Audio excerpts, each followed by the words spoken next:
Before she died, she asked me, she said, I want you to carry this on. I said, okay, but what kind of, I felt so helpless. This afternoon, we are hearing exclusively from a surviving witness to the kidnapping of Emmett Till. Reverend Wheeler Parker Jr. is Till's cousin, traveled with him from Chicago to Mississippi in 1955. Sadly, Parker returned alone. Now, 69 years later, Parker is sitting down with Sabra Rayford to recount that pivotal point in American civil rights history. And a warning here, some of the images in this story may be upsetting. Our story was not told. They didn't ask us. We need not to forget how we got here. 69 years later, at the age of 85, Reverend Wheeler Parker Jr. is sharing his truth. Tell me about your relationship with Emmett. He would have been something. He was destined. I said, he's a typical Leo. Oh, he was a Leo. Yeah, he was Leo all the way, honey. They were cousins and soon became best friends. Gonna be in charge. A confident, charismatic, cool Chicago kid, the antithesis of what was expected of a black boy in the South. When he found out that I was going to Mississippi, he couldn't believe it. I'm going to Mississippi, and he ain't going. And he just had to go. And they said, we can't send you to Mississippi. Because they knew how the South was. They knew his fun-loving prankster ways wasn't going to work down there. Reverend Parker was 16 at the time, and his uncles were younger than him. He says typically it was the elders that kept young children visiting the North in line. Yes, ma'am, no, ma'am, yes, sir.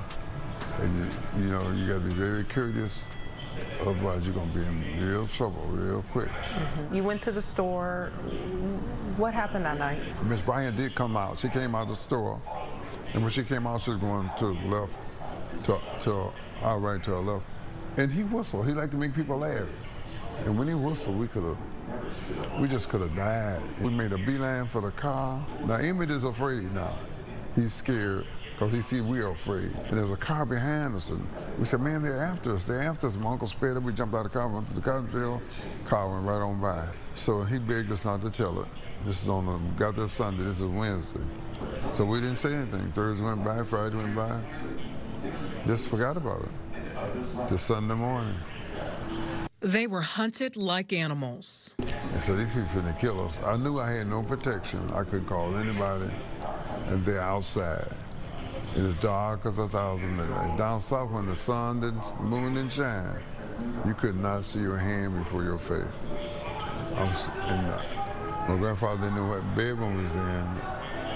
And when they started coming my way, walking, and I'm stretching my eyes, shaking like a leaf on a tree, and I entered the bedroom with a flashlight in one hand and a pistol in the other.